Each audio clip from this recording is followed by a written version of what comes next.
본문도 그러므로 시작합니다. 그러므로.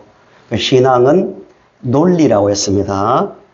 지난주일 말씀드린 대로 평상시에 딱딱하고 히브리서 5장에 있는 말씀대로 어려운 말씀들을 가지고 고민하지 않고 생각해서 정립시켜 놓지 않으면 삶에서 두 가지 위기를 당합니다. 첫째, 삶에서 이해 안 되는 일들을 만날 때, 고난 당할 때 무너지기 쉬운 거예요. 왜 이런 일이 일어나지? 말씀으로 이해 못하면. 또 이단들이나 회의주의자들이 날카로운 질문을 던질 때 이게 뭐지? 하고 무너지기 쉽다는 거예요. 그러므로가 잘 때예요. 삶 가운데서 저런 일이 일어났다. 저것은 이렇다. 그러므로 나는 이렇게 살겠다. 이것이 되어야 되는 거예요. 문제 앞에서 왜 이런 일이 일어날까? 나는 왜 이런 환경 속에 처해 있는가? 말씀을 가지고 그래서 그러므로 되면은 그 환경은 문제가 되지 않는 거예요. 아주 까다로운 질문을 받을 때도 정확하게 논리를 가지고 있으면 흔들리지 않는 겁니다. 본문 그러므로 시작하는데 당연히 앞에 있는 말씀이죠. 쭉 말한 다음에 2절 끝부분을 보시면 이렇게 말합니다. 구원에 이르도록 자라게 하려 함이라 라고 말합니다. 오늘 제목이 구원에 이르도록 자라라 인데요. 여기에서 구원은 성화죠. 성경은 구원을 세 가지로 말해요. 세 가지로. 잘 정리하셔야 됩니다. 이미 받은 구원. 과거에 일어났죠. 예수를 믿을 때 받는 구원. 성도님들 구원에 확신이 있습니까? 확신이 있어야 돼요. 그 다음에 미래에 받을 구원. 천국에 들어가는 거죠. 소망이죠. 소망. 그리고 본문에서 말하는 구원에 이르도록 자라게 한다는 말은 성화. 예수를 구주로 고백하고 구원받은 순간부터 천국에 도착할 때까지 자라가는 과정을 구원이라고 합니다. 점진적이죠. 이 세 가지 구원 중에 하나라도 약해지거나 빠져버리면요. 산발이가 있는데 다리 하나가 없으면 넘어지는 것처럼 비틀비틀 거리다가 넘어지기 쉬운 거예요. 구원받은 기쁨이 있어야 되고요. 그것만 부족한 거예요. 나는 구원받았네, 기쁘다 정도가 아니라 당연히 따라오는 것이 천국에 대한 장차 들어갈 소망의 구원, 견고해야 됩니다. 그 확신이 있으면 따라오는 게 그래, 나는 이렇게 살아야지 성화의 삶이 나오는 겁니다. 새롭게 태어난 생명은 자라야 됩니다. 따라합시다. 자라가자. 힘차게 자라가자. 계속 자라가야 되는 겁니다. 에베소서 4장 11절부터 15절에도 같은 권면을 하고 있어요. 11절을 보시면 이렇게 말해요. 교회가 무엇을 해야 되는지, 교회가 어떤 태도로 직분자가 직분을 바라봐야 되는지를 알 수 있는 말씀입니다. 11절. 그가 어떤 사람은 사도로, 이 당시에 직분을 말하겠죠. 직분은 시대마다 바뀌는 거예요. 사도로, 어떤 사람은 선지자로, 어떤 사람은 복음 전하는 자로, 어떤 사람은 목사, 교사로 삼으셨으니 교회 조직, 직분을 세운 목적이 뭐냐? 이 12절입니다. 12절. 이 일에 우리는 열심을 내야 되는 거예요. 자신에게도 적용시켜야 됩니다. 이는 첫째, 성도를 온전하게 하여 내적 성장이죠. 그 다음에 봉사의 일을 하게 하며 그리스도의 몸을 세우려 하심이라 라고 말합니다. 직분의 목적입니다.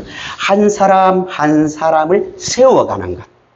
그리고 그 세워졌기 때문에 이제는 다른 사람을 가르치고 이끄는 봉사자의 일을 하게 하는 것. 이 직분을 주는 가장 중요한 목적입니다. 15절을 보시면 오직 사랑 안에서 참된 것을 하여 범사에 그에게까지 뭐 한다고요? 자랄지라라고 분명히 말합니다. 그러면 첫 번째 생각할 말씀이 이거예요. 자라가려면 어떻게 해야 되는가의 문제입니다. 구체적으로.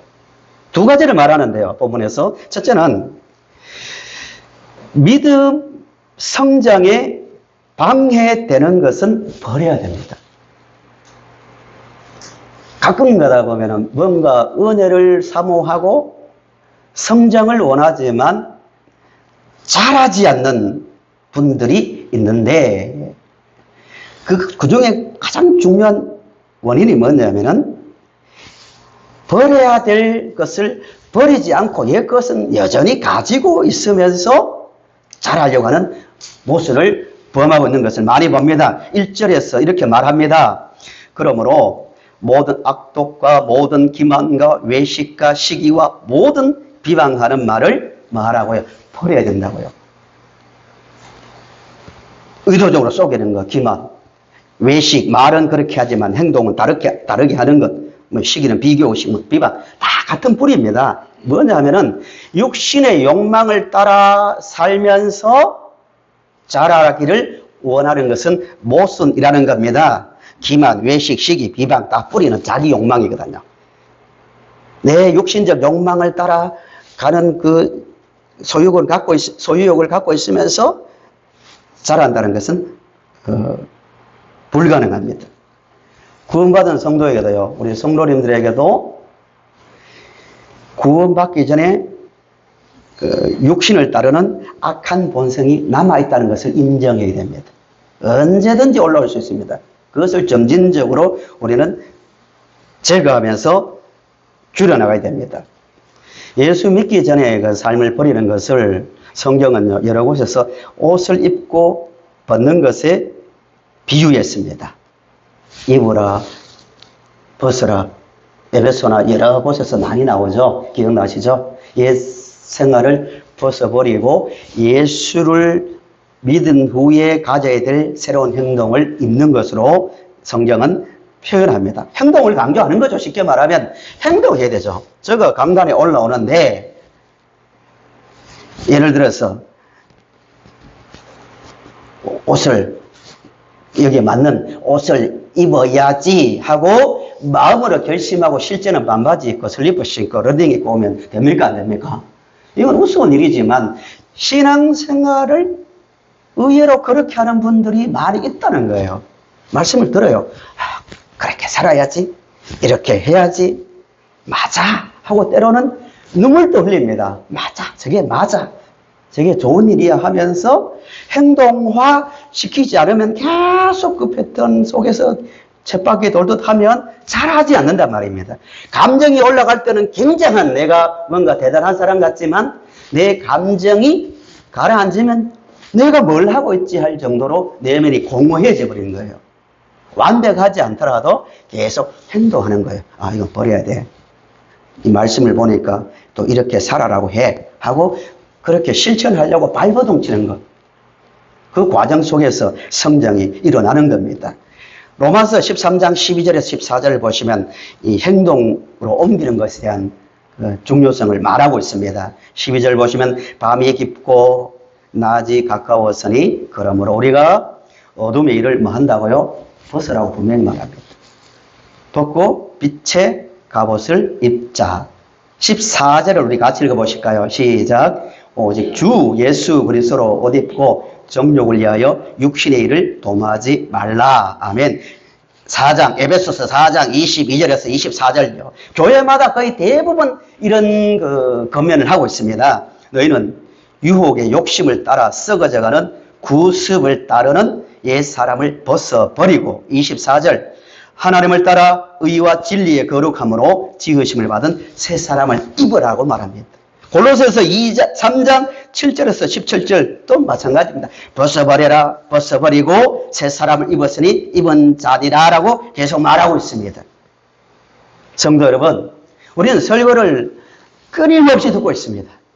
말씀을 끊임없이 읽고 있습니다. 그런데 정말 중요한 것은요, 그 하나를 가지고 실험해야 됩니다. 매주마다 점검하면서 이렇게 살아야 될 것을 위해서, 살기 위해서 실험해야 되고, 하지 말아야 될 것, 하지 말기 위해서 실험해야 됩니다. 제가 이런 예를 몇 번 들었지만요, 수영을 배우는데, 혹시 여기 수영 할 수 있는 분이 있습니까? 수영? 아, 예, 계시네요. 수영을 배우는데, 물론 이론적으로 들어야 되죠. 뭐, 저도 시골에서 개 헤엄만 배웠거든요.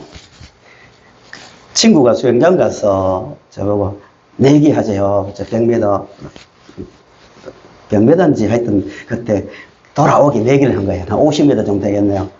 저는 시골에서 개 헤엄을 했기 때문에 내 당연 이긴다고 하자고 했는데요. 알고 보니까 저는 막 이렇게 치는데 친구는 싹 호흡을 뺐다가 천천히 움직이는데요. 샥 쳐 나가던데요. 10m 가다가 포기했습니다. 다시는 그 친구하고 그 시합을 하지 않는데요. 수영을 하는데 이론적으로 팔을 어떻게 흔들고 빗쪽 뺄 때 코를 밖으로 내고 푹 이렇게 호흡하고 하는데요. 아무리 이론적으로 배워도 물 속에 들어가야 어떻게 됩니까? 이론으로 알 수 없는, 분명히 똑같은 방법을 했는데 똑같은 힘을 줬는데 어떤 순간에 뜨고 어떤 순간에 가라앉아요. 행동을 해야 됩니다. 입고 걷는 겁니다. 신앙생활에서 대부분의 문제는 여기에서 발생합니다. 은혜를 사모하지 않는 사람 누가 있습니까? 다 받기를 원하죠. 다 성장하기를 원하는데 그 하나를 가지고 지속적으로 씨름하는 과정이 있어야만 참된 성장이 이루어지는 겁니다. 그런데 두 번째 문제가 이거예요.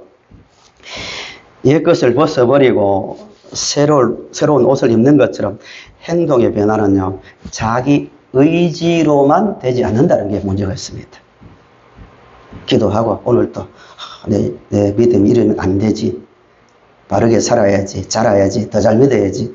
결심을 하지만 잘 안 되는 이유가 뭐냐면은 내가 노력하는 의지보다도 내 자아, 내 자신을 잡고 있는 욕망이 더 크기 때문에 내 힘으로는 변화가 잘 이루어지지 않아요. 그럼 어떻게 해야 됩니까? 나를 통제하고 구현하지 못하도록 막고 있는 그 힘보다 더 강한 힘을 받아야겠죠. 실행할 수 있는 힘이죠. 실행할 수 있는 힘을 가져야 되는데 그 비결을 본문에서 말하고 있어요. 이게 절대적 비결입니다. 그 비결 2절을 보세요. 2절을 또 같이 읽겠습니다. 시작. 갓난 아기들 같이 신령한 젖을 사모하라. 이런 그리로 너희로 구원에 이르도록 자라게 하려 함이라. 아멘. 오늘 붙들어야 될 말씀입니다. 내가 원하는 또 내가 결심했던 그 믿음대로 성장해 가려면 실천을 해야 되는데 실천할 수 있는 힘은 어디에서 오는가? 하나님의 말씀을 먹어야 됩니다. 누구처럼? 갓난 아기들 같이라고 말합니다. 갓난 아기를 보셨잖아요. 배고프면 어떻게 합니까? 밤이고 낮이고 웁니다. 소리 지릅니다. 말을 못해도 자기 의사를 분명하게 변합니다. 배고프다 이거죠. 소리 지르면 또 어린 아기에게 젖을 먹입니다. 그런 사모하는 마음이 있어야 되는데 어떤 젖을 사모하라고요? 순전하고 신령한 젖을 사모하라고 말합니다. 이 당시에도 이런 게 있었다고 하더라고요. 학자들의 그 자료를 보니까 포도주에 장사하는데 물을 섞는 거예요. 물을. 원어의 뉘앙스 그런 걸 풍기고 있습니다. 이 불순물입니다. 순전하고 신령하지 않다는 것은 포도주에 물을 섞는 거예요. 그렇게 하지 말라는 거예요. 오직 하나님의 말씀을 그대로 전하고 그대로 받는 것. 이게 순전하고 신령한 젖입니다. 그러니까 베드로의 말은 이런 겁니다. 이 배경을 잘 아시잖아요. 여러 가지 시험 가운데 있습니다. 또 전면적 박해를 앞두고 있습니다. 얼마나 힘들겠어요. 힘들 때 이런 겉면을 가지고 썩지 말라는 거예요. 힘들죠? 괜찮습니다. 조금만 있으면 좋아질 겁니다. 다 잘 될 겁니다. 나쁜 건 아니지만 모든 겉면은 어디에 근거를 줘야 된다는 거예요. 하나님 말씀에. 오직 하나님의 말씀을 가지고 전하고 받는 것을 신령한 순전하고 신령한 저지라고 말하고 있습니다. 성도 여러분, 하나님의 말씀을 계속 먹으면요, 세상에 감당하지 못할 시험이 없고요, 이기지 못할 문제가 없다는 확신을 가지시기 바랍니다. 힘이 생겨야죠, 힘이. 갓난아기가 어떻게 문제를 해결할 수 있습니까? 먹고 계속 먹음으로 자라면 똑같은 환경이라도 새롭게 보이고 자신감이 생기는 겁니다. 성도님들은 끊임없이 순전하고 신령한 젖을 먹는 가운데서 성장이 일어나고 그 힘을 통하여 자신을 통제하고 또 세상을 다스릴 수 있는 그런 말씀의 힘을 공급받는 분들이 다 되시기를 바랍니다. 성경 중에서 가장 긴 장이 어딘지 아세요? 성경에서 가장 분량이 긴 장. 예, 시편 불났을 때 몇 번 갑니까? 요즘 바뀌었습니까? 119장입니다. 이 몇 절까지 있냐면 176절까지 있어요. 176절까지. 웬만한 신약 성경 하나보다 긴 분량인데요. 그 주 내용이 뭐냐면은 고난 중에서 하나님의 말씀이 얼마나 귀한지를 176절에 거쳐서 고백합니다. 구구절절 그 내용이 나오는데요. 제가 한번 읽어보겠습니다. 말씀이 얼마나 중요한지, 말씀이 우리를 얼마나 강하게 하는지, 얼마나 성장시키는지를 볼 수 있는 장입니다. 제가 읽어드릴게요. 너무나 길기 때문에 따로 앞에 화면에 띄우지 않고 읽어드리겠습니다. 들어보십시오. 176절을 다 읽으면 오늘 집에 못 가시니까 몇 부분만 읽어볼게요. 이렇게 말해요. 1절부터 32절은 수치를 당하고 또 그 가운데서 괴로워하고 고통을 당합니다. 그러다가 33절부터 이렇게 말해요. 여호와여, 주의 율례들의 도를 내게 가르치소서. 내가 끝까지 지키리이다 라고 말하고요. 43절을 보시면 진리의 말씀이 내 입에서 조금도 떠나지 말게 하소서. 내가 주의 규례를 바랐음이니이다. 48절 또 내가 사랑하는 주의 계명들을 향하여 내 손을 들고 주의 율례들을 작은 소리로 읊조리리이다. 49절 주의 종에게 하신 말씀을 기억하소서. 주께서 내게 소망을 가지게 하셨나이다. 이 말씀은 나의 고난 중에 위로라. 주의 말씀이 나를 살리셨기 때문이니이다. 51절 교만한 자들이 나를 심히 조롱하였어도 나는 주의 법을 떠나지 아니하였나이다. 몇 구절만 더 할게요. 굉장히 많은데요. 58절을 보시면 내가 전심으로 주께 간구하였사오니 주의 말씀대로 내게 은혜를 베푸소서. 내가 내 행위를 생각하고 주의 증거들을 향하여 내 발길을 돌이켜 싸우며 주의 계명들을 지키기에 신속히 하고 지체하지 아니하였나이다. 계속해서 주의 말씀 때문에 내가 이렇게 되었고 주의 말씀은 나에게 이런 힘을 주고 주의 말씀이 나를 이렇게 새롭게 나를 만들었습니다. 말씀에 대한 내용이 계속해서 나옵니다. 그만큼 중요하다는 거죠. 무더운 이제 여름을 보내고 계시는데요. 그냥 덥다고 아이고 덥다 하고 보내지 마시고요. 정신 바짝 차리고 작정을 했으면 좋겠어요.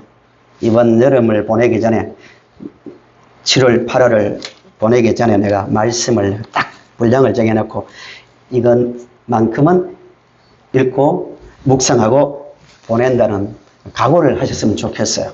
조금 잘못하면 찬바람 불고요, 9월 되고요, 1년 또 지나갑니다. 또 1년 지나고 잘못하면 또 같은 또 모습으로 또 1년을 보낼 수가 있습니다. 여름마다 수련회를 많이 했는데요.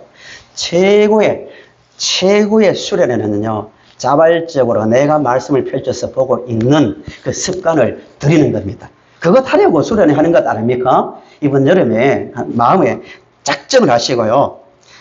자발적으로 분량을 정해서 성경을 읽고 묵상하는 그런 기회를 가지시면 좋겠습니다. 아멘입니까? 이미 읽고 있죠. 예.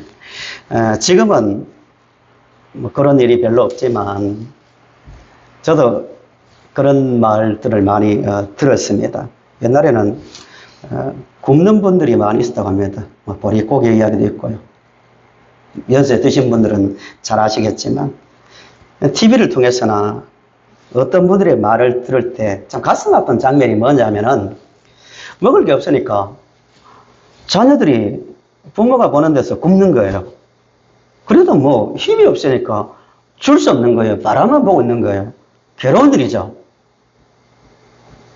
그것보다 더 고통스럽고 힘든 일은요, 하나님의 말씀을 먹지 못하는 고통입니다. 우리 그런 의식을 가져야 돼요. 육신의 양식도 중요하지만 우리는 영적으로 성장하고 강해지기 위해서요, 하나님의 말씀을 끊임없이 먹어야 됩니다. 영혼이 굶지 않도록 늘 육신의 양식을 먹는 것처럼 하나님의 말씀을 끊임없이 먹고 마시는 성도님들이 되시기를 바랍니다. 말씀이 얼마나 중요한가를 시편 19편 7절에서 10절을 보시면 이렇게 말해요. 경험한 사람이 이야기겠죠. 이대로 받아들이시면 됩니다. 하나님의 말씀을 경험한 자의 이야기입니다. 7절을 보시면 이렇게 말합니다. 여호와의 율법을 완전하여 뭘 시킨다고요? 영혼을 소성시킵니다. 지쳐 있는 분들이 계세요? 하나님의 말씀을 가까이 해보세요. 영혼이 회복되는 은혜를 반드시 경험하게 됩니다. 그 다음에 여호와의 증거는 확실하여 우둔한 자를 뭐 한다고요? 지혜롭게 합니다. 똑같이 보고 똑같이 해석합니다. 이전에는 세상이 이렇고 내 인생은 이렇고 이렇다. 이건 확실하다. 내가 냉정하게 보고 판단한 거다. 내 인생은 이렇다. 세상 사람들과 별 다를 바 없이 정의하고 판단했던 사람이 말씀을 계속 보면서 지혜가 생기는 거예요. 다르게 보이기 시작하는 거예요. 인위적으로 내 마음을 바꾸어서 나는 행복한 사람이 아니라 말씀이 내 삶의 가치관이 되고 말씀이 내 눈을 열어주니까요. 지혜가 생기는 거예요. 해석이 달라지는 겁니다. 지난주에 보던 세상하고 말씀이 내 속에 들어옴으로 보이는 세상은 달라지는 거예요. 지혜입니다. 8절에 여호와의 교훈은 정직하여 마음을 어떻게 한다고요? 기쁘게 합니다. 성도들 말씀 가운데서 기쁨을 누리기 바랍니다. 기쁨을 줍니다. 그 다음에 순결하여 눈을 뭐 한다고요? 밝게 합니다. 세상의 철학이나 많은 요즘 인문학이 굉장히 유행했잖아요. 인문학이 어떻고 저떻고 인생이 어떻고 하는데 그러나 인간이 쓴 책은 인간의 지성의 눈은 열어주지만요. 영의 눈은 절대 열 수가 없습니다. 우리에게 영의 눈을 열어주는 말씀은 오직 하나님의 말씀인 성경입니다. 영의 눈이 열리니까요. 달라지는 거죠. 그래서 순금보다 더 삼하고 꿀송이보다 더 달달하고 말합니다. 공짜입니다. 요즘 식당에 가면은 물가가 올라서 그런지 대부분 10,000원이 다 넘더라고요. 목사님, 10,000원은 옛날 이야기입니다. 이런 분들도 있는데요. 말씀은 공짜입니다. 눈을 열어주고 지혜를 주고 기쁘게 하고 영혼을 소성시키는 그 성분이 들어있는 하나님의 말씀을 먹을 때 강해지고 성장이 일어나는 겁니다. 자, 페이스북 친구 중에 이런 글을 올렸더라고요. 이런 글을 한번 들어보세요. 성경 15독을 하고 깨달은 것 10가지 하면서 그래서 글을 올렸는데 몇 가지만 소개해 드리겠습니다. 첫째, 15독을 하고 난 다음에 자기 이야기입니다. 첫째, 성경을 읽을수록 성경이 나를 읽는다. 이런 말 하더라고요. 무슨 말인지 이해가세요? 내가 성경을 보았지만 나중에는 나의 삶을 성경이 나를 읽어준다는 거예요. 두 번째, 문제보다 더 큰 하나님을 만납니다. 문제보다 더 큰 하나님이 보이기 시작한다는 거예요. 세 번째, 내 뜻보다 하나님의 뜻을 구하게 됩니다. 네 번째, 남보다 나를 먼저 돌아보게 됩니다. 다섯 번째, 기다림도 하나님의 시간임을 삶 가운데서 알게 됩니다. 쭉 나오는데 그 다음에 감사가 커집니다. 두려움은 줄고 평안이 커집니다. 이렇게 10가지 중에서 몇 가지를 소개해 드렸는데요. 말씀의 힘을 경험한 분이 글을 올렸더라고요. 말씀은 살아있기 때문에 실제로 우리의 삶을 바꾸고 모든 문제를 뒤집는 능력이 있습니다. 그 힘을 줍니다. 그 성장을 줍니다. 말씀을 늘 가까이 하시기 바랍니다. 마지막으로 3절. 우리 3절을 또 같이 읽겠습니다. 3절 같이 시작. 주의 인자하심을 맛보았으면 그리하라. 예, 너희가 주의 인자하심을 맛보았으면 그리하라. 이 말은 쉽게 말씀드리면 너희들이 구원을 받았다면, 구원이 얼마나 귀한지를 알았다면 그렇게 살라라고 말하고 있습니다. 구원받은 맛 아세요? 1장에서 말하는 대로 구원의 기쁨, 구원이 얼마나 귀한지를 알았다면 그 구원은 1장 24절에서 25절에 있는 말씀대로 그 말씀으로 구원받았잖냐고. 그 맛을 알았다면 계속해서 말씀을 가까이 하며 살라고 말하고 있습니다. 성도 여러분, 세상의 음식의 맛을 느끼지 못하면 심각한 상태에 있는 것처럼 하나님의 말씀의 맛을 맛보지 못하면 영적으로 매우 심각한 상태에 있는 겁니다. 맛은 분명히 하나님의 구원의 말씀, 이 구원의 은혜의 말씀은 맛이 있다고 합니다. 맛본 자라면 하나님의 말씀을 끊임없이 먹고 마시는 삶을 살라는 권면이 3절의 말씀입니다. 제가 3월 달이죠. 베트남에 갔을 때 과일을 어떤 분이 주더라고요. 그 이름이 뭐냐면 두리안입니다. 두리안. 드셔보셨어요? 두리안. 고슴도치처럼 거칠게 생긴 건데요. 저는 하나도 못 먹었습니다. 처음에는. 냄새가 얼마나 심하고 저런 것을 왜 먹지? 아니다고 굉장히 고급 과일이라고 하더라고요. 저는 오직 망고였습니다. 망고만 먹었는데요. 그분은 가는 곳마다 그 과일을 먹더라고요. 왜 그럴까요? 맛을 아니까. 똑같은 성분이고 똑같은 모양을 가졌지만 조금씩 거기에 맛을 느끼니까 비싼 돈을 주고 먹는 거예요. 성경은 얼마나 가치 있겠습니까? 하나님 말씀입니다. 영혼을 소생시킨다면서요.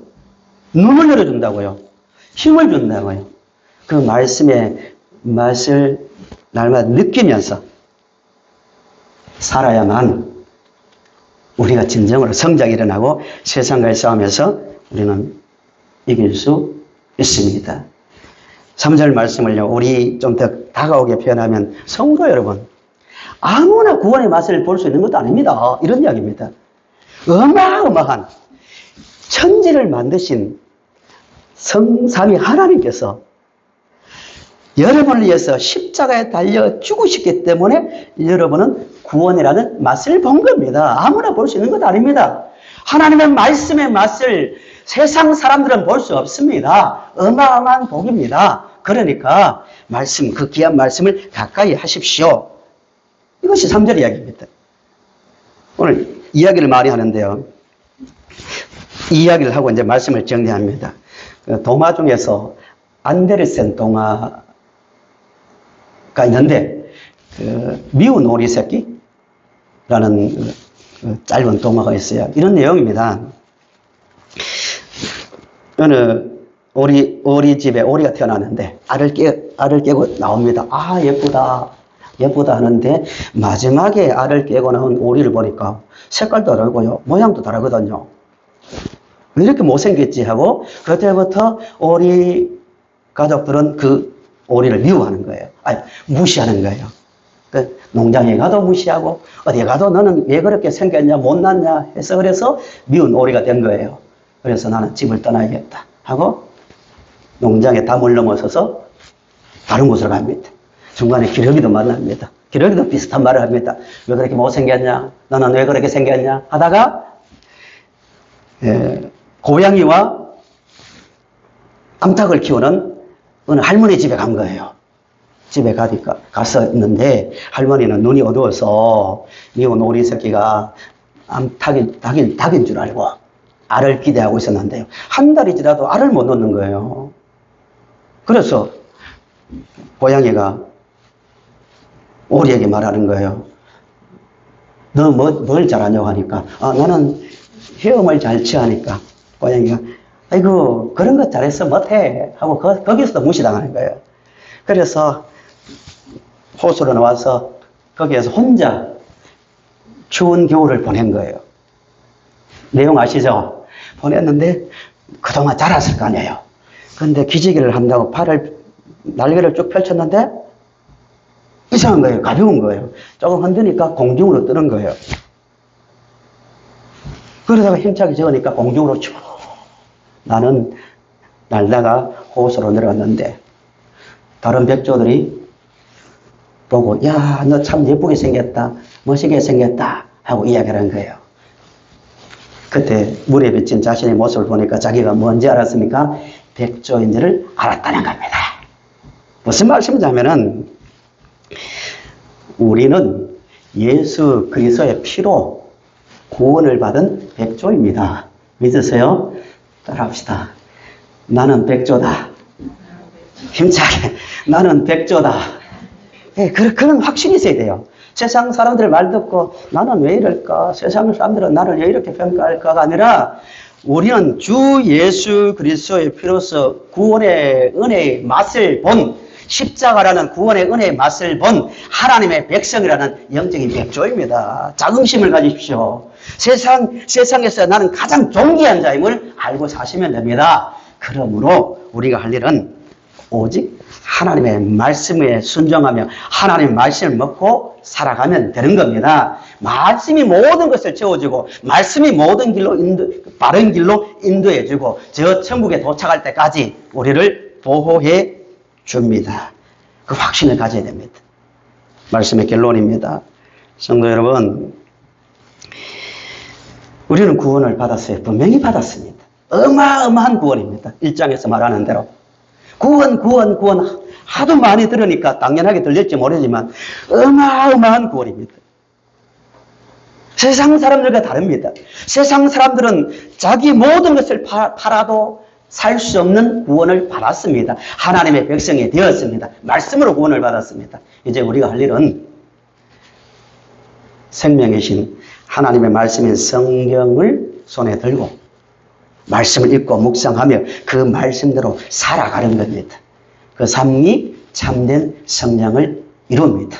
세상을 보기 전에 말씀을 먼저 보시고 세상의 소리를 듣기 전에 말씀을 가지고 자신을 해석하고 세상을 바라보는 중에 세상이 흔들 수 없는 놀라운 성장을 이루어가는 성도님들이 다 되시기를 바랍니다.